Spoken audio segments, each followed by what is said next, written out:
Avant d'accueillir notre dernier invité, je vous propose un petit calcul.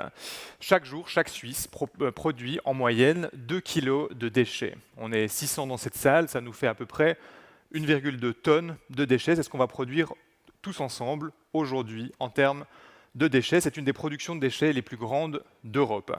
Et notre avant-dernier invité, il s'est donné pour mission de les valoriser, ces déchets, de faire de ce dont on se débarrasse une ressource. C'est un entrepreneur, un scientifique. Il a cofondé une entreprise spécialisée dans le recyclage du pneu.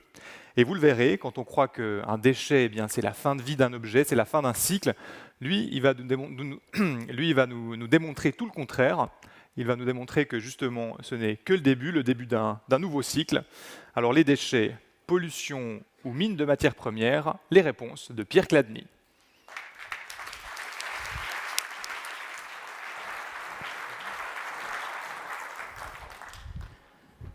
Mesdames, Messieurs, bonjour. J'aimerais commencer par un petit aparté.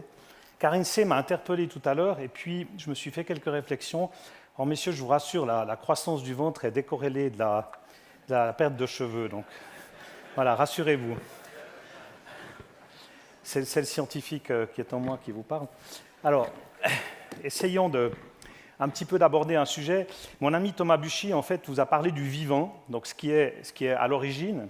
À la genèse, en fait, lorsqu'on part dans la production, eh bien, dans le vivant, on vient prendre le vivant, on vient cueillir, en fait, le vivant, et puis le non-vivant, qui sont les matériaux inertes, on vient les miner. Donc on ouvre des mines dans lesquelles on va chercher des métaux, d'autres matières, on va également chercher des hydrocarbures, et puis on les consomme.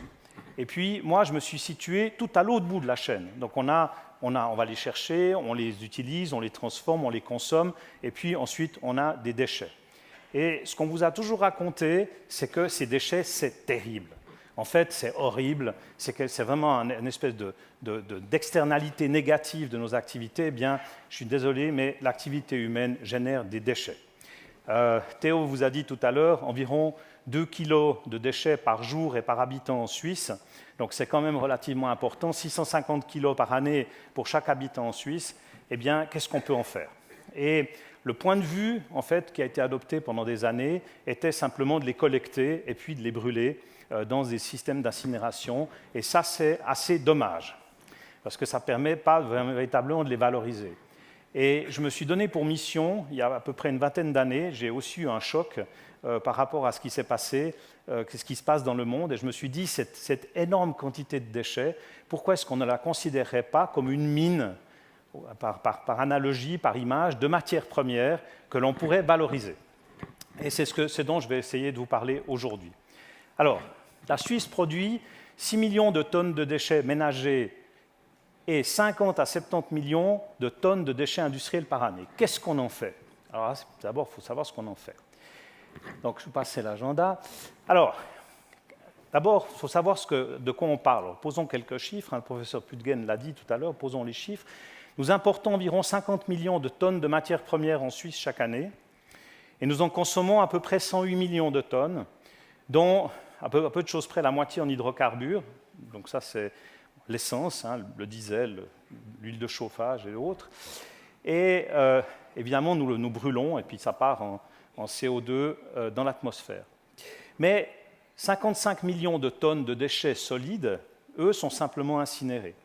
Alors aujourd'hui, on est un peu plus intelligent parce que nos centres d'incinération produisent du chauffage, donc la chaleur dégagée par le fait qu'on brûle des déchets, et on arrive à faire du chauffage de quartier. Mais ce n'est pas encore très performant selon moi. On peut aller beaucoup plus loin. On pourrait transformer effectivement ces gaz qui s'échappent à grande chaleur en ce qu'on appelle syngaz ou biogaz, et puis les précipiter, en faire des carburants, des biocarburants utilisables dans bien des domaines, notamment l'agriculture. Alors, faisons un peu un bilan. Ça, c'est le bilan mondial, si vous voulez, de ce qu'on fait. Tout à gauche, vous avez l'extraction. Donc, vous avez à peu près 100 gigatonnes, donc c'est 100 milliards de tonnes. On sort de la Terre 100 milliards de tonnes de matériaux chaque année, l'humanité entière. Sur ces 100 milliards de tonnes, à peu près 42 milliards sont des minéraux non métalliques. Nous avons à peu près 10 milliards de métaux de divers, de l'acier, de l'or, du cuivre, etc. Nous avons à peu près 15 milliards de tonnes de carburants fossiles, et puis à peu près 25 milliards de tonnes de biomasse, dont effectivement la forêt fait partie. Et puis on voit l'utilisation que l'on en fait, que ce soit dans l'industrie. On parle également de stock, c'est-à-dire que chaque fois qu'on construit des bâtiments, des routes, des infrastructures, on crée un stock en fait, d'actifs dans lesquels sont stockés des matériaux. En l'occurrence, ça peut être du béton ou d'autres éléments. Et puis, les ménages consomment également. Et une fois que cette consommation a eu lieu, après la fin du cycle de vie, eh bien, on vient gérer ces déchets. Et vous le voyez sur ce graphe, en fait, on voit qu'une grosse partie part dans l'atmosphère en fait, sous forme de CO2. Alors là, il faut essayer de recapturer ce CO2, en tout cas en diminuer les émissions, ça c'est très important. Et puis, seule une toute petite partie, environ 7%, est véritablement revalorisée. Tout le reste, en fait, est perdu. Alors ça, c'est à la moyenne à l'échelle mondiale. En Suisse, on est un petit peu plus vertueux que ça, mais on a encore des progrès à faire. Donc moi, je me focalise en fait sur la dernière partie, sur les 35 milliards de tonnes qui aujourd'hui sont perdues et ne sont pas valorisées. Alors, posons quelques définitions, c'est toujours très important. La première, c'est qu'il faut distinguer le traitement des déchets de la valorisation des déchets. Traiter les déchets, c'est simplement les enlever. Donc on les trie, comme vous avez l'habitude de le faire, vous triez, chez nous on trie, mais ce n'est pas le cas partout. Et puis ensuite, on collecte, et puis on va attribuer en fait, à divers usages les déchets qui ont été triés. La valorisation de ces déchets, c'est leur transformation en produits qui ont une valeur ajoutée. C'est ce qu'on appelle l'upcycling. Madame Gassman, je crois, a utilisé ce mot durant sa présentation. L'upcycling, c'est quand on prend une matière qui a relativement peu de valeur et qu'en la transformant, on la transforme en une matière qui a beaucoup de valeur.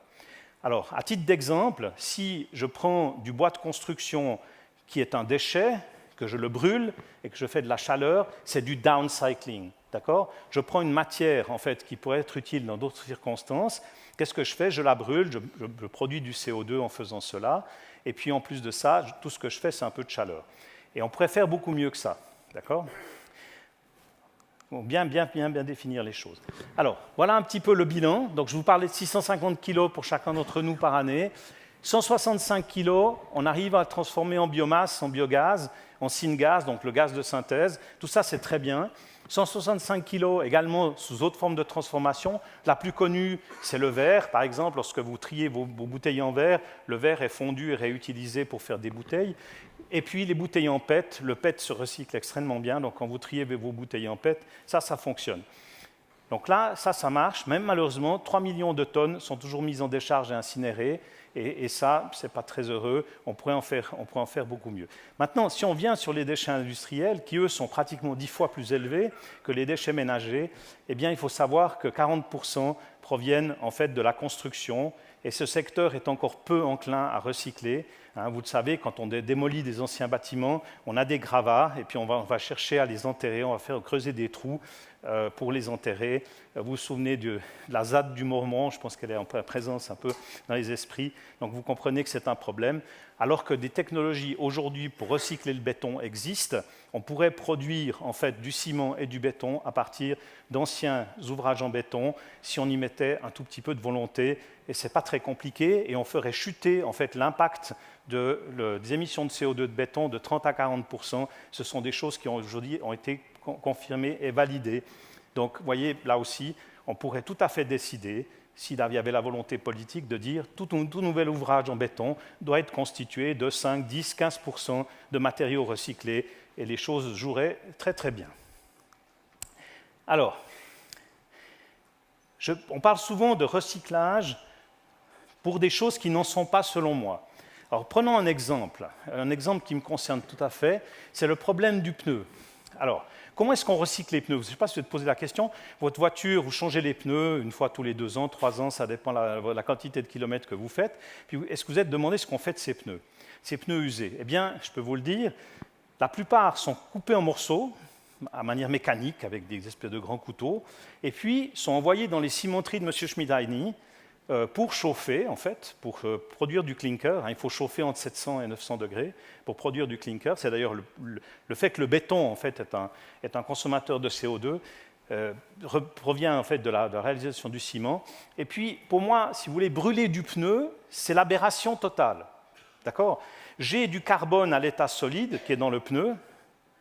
C'est l'idée aussi de mon ami Thomas. Il dit, il y a du carbone à l'état solide dans le bois. Pourquoi le brûler ? Essayons de le garder à l'état solide. C'est autant de CO2 qu'on ne met pas dans l'atmosphère. On peut avoir le même raisonnement pour le pneu. D'accord ? On l'a à l'état solide, pourquoi le brûler ? C'est une idiotie. En plus, brûler des pneus, ça pollue énormément, non seulement des émissions de CO2, mais aussi des matières toxiques, comme la dioxine. Certains d'entre vous se souviennent sans doute de l'accident de Bhopal en Inde, il y a de ça près de 40 ans, où 15 000 personnes sont mortes asphyxiées par la dioxine. Eh bien, quand vous brûlez des pneus, ça produit de la dioxine, donc c'est une belle saloperie. Alors, ce qu'on peut faire, c'est garder le pneu à l'état solide. Enfin, quand je dis à l'état solide, c'est le granulé. Donc, on va le transformer en poudre. Le carbone va rester à l'état solide. Cette poudre peut être réactivée. Donc, on la transforme thermochimiquement pour qu'elle soit de nouveau active. Et ça permet à nouveau de fabriquer, par exemple, des pneus. Pas forcément, on peut fabriquer d'autres choses, mais par exemple des pneus. Et ça, si vous voulez, c'est une bonne chose, parce que le carbone qui est en état solide reste à l'état solide. Aujourd'hui, malheureusement, le cadre légal n'encourage pas vraiment ça. Donc on continue de dire à M. Schmidt-Dany, allez-y, brûlez des pneus dans vos cimenteries, tout va bien, dans le meilleur des mondes. Donc voilà, donc il faudrait un petit peu réfléchir. Maintenant, rendons à César ce qui est à César. Vous savez que Holcim fait partie du groupe Lafarge. Eh bien, Lafarge a mis au point un ciment, aujourd'hui, qui est 100% fait de matière recyclée. Et ça, c'est tout à leur honneur. Et il faut pouvoir aller vers cette direction. Personnellement, on vous l'a dit en introduction, je suis un entrepreneur. Donc, s'il n'y a pas ces équilibres entre l'économie et le social, ou entre l'économie et l'environnement, il n'y a pas de durabilité. Pour moi, il faut qu'on trouve une solution pour faire ce qu'on doit faire, c'est-à-dire construire des bâtiments pour loger des gens, mais faisons-le de manière intelligente. Alors, rapidement sur l'Europe, mais je vais passer, vous le trouverez dans les slides. Alors, on me dit souvent, les solutions techniques n'existent pas. Alors, j'entends très très souvent des arguments, par exemple, de la part de certains écologistes qui me disent « la voiture électrique n'est pas une solution ». Ok, ce n'est pas une solution. Pourquoi ? Parce qu'on doit fabriquer des batteries à partir de métaux rares, on doit aller miner du cobalt, par exemple, pour fabriquer ces batteries, et puis après, on ne sait pas les recycler. Alors, on a des immenses déchets de batteries dont on ne sait pas quoi faire. Eh bien, c'est faux. Ces arguments sont des arguments passéistes. Professeur Pütgen, en fait, citait la société Northvolt. Il avait fait une magnifique photo en hiver de Northvolt. Eh bien, sachez que Northvolt est la plus grande usine en Europe de recyclage de batteries. Ils sont capables de recycler 12 000 tonnes de batteries, excusez-moi, par année, ce qui permet de fabriquer environ 25 000 batteries et d'alimenter la construction de véhicules automobiles à partir de matériaux recyclés. Donc aujourd'hui, ces technologies, on les a.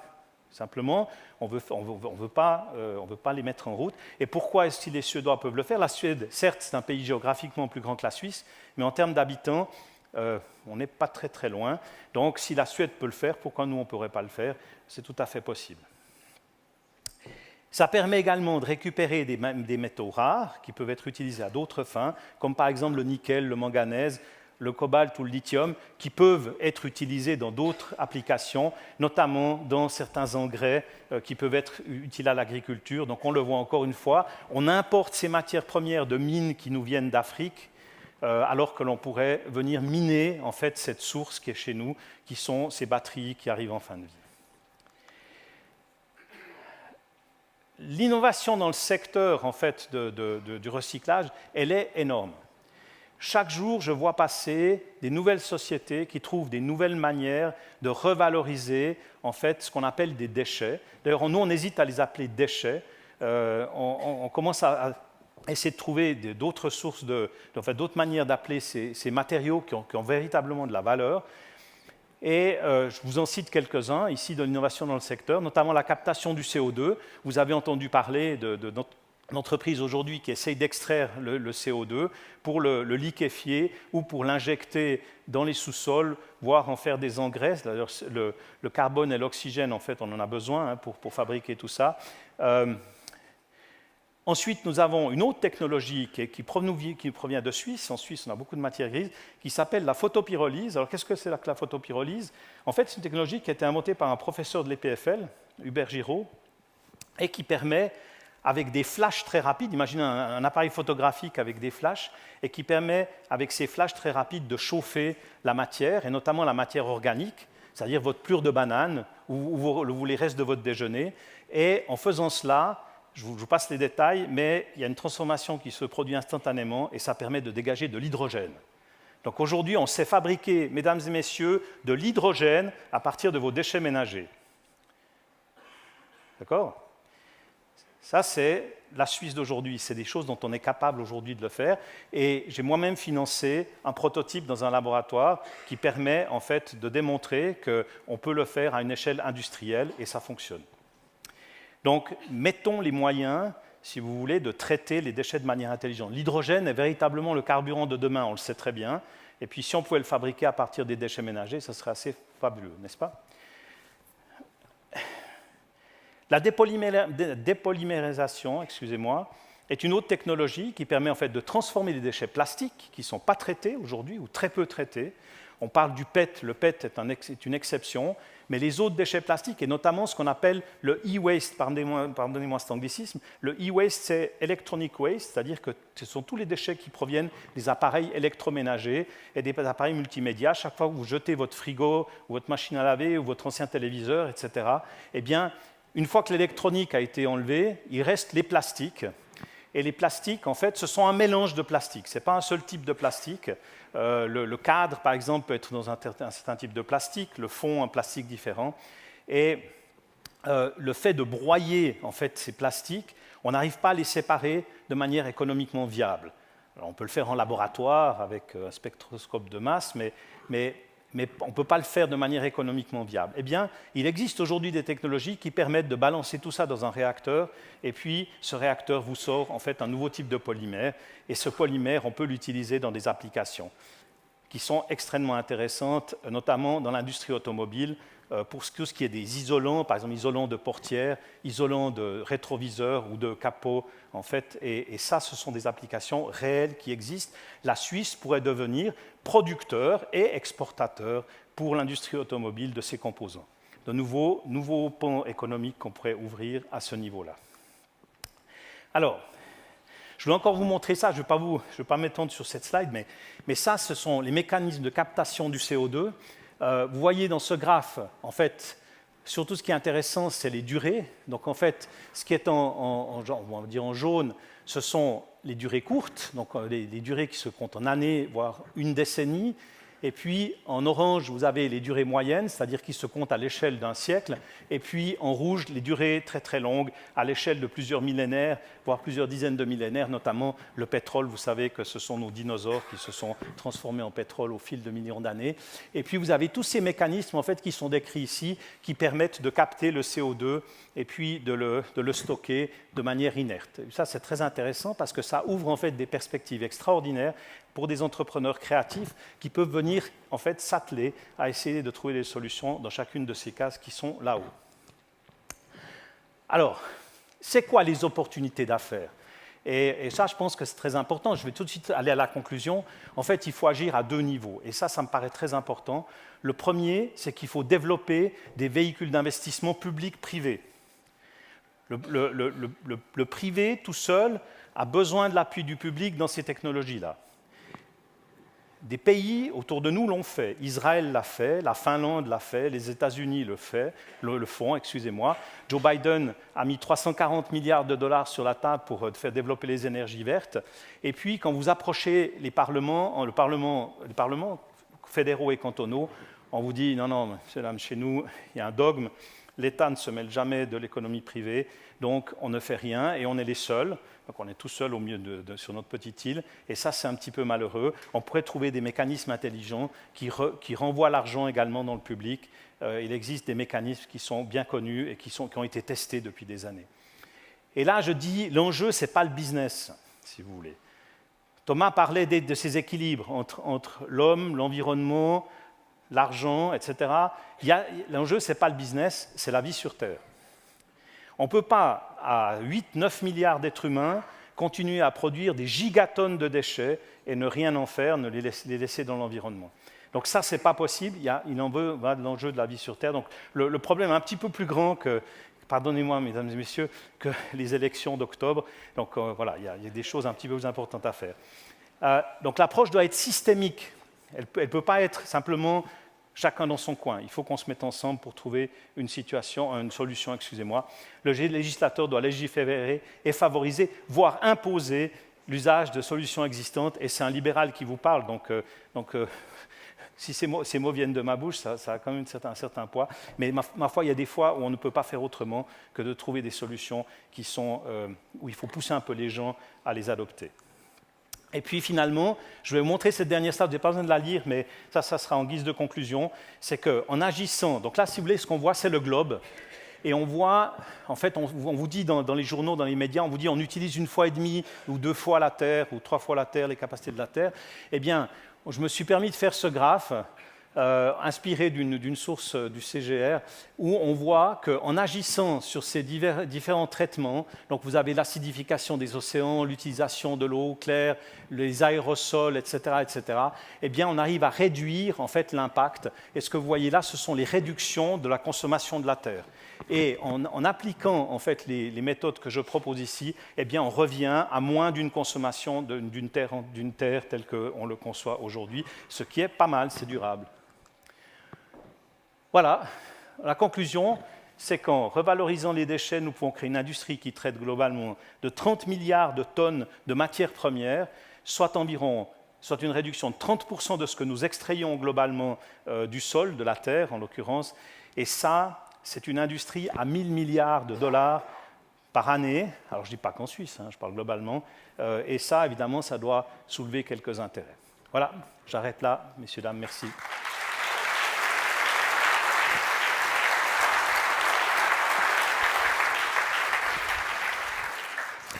Merci Pierre Cladny.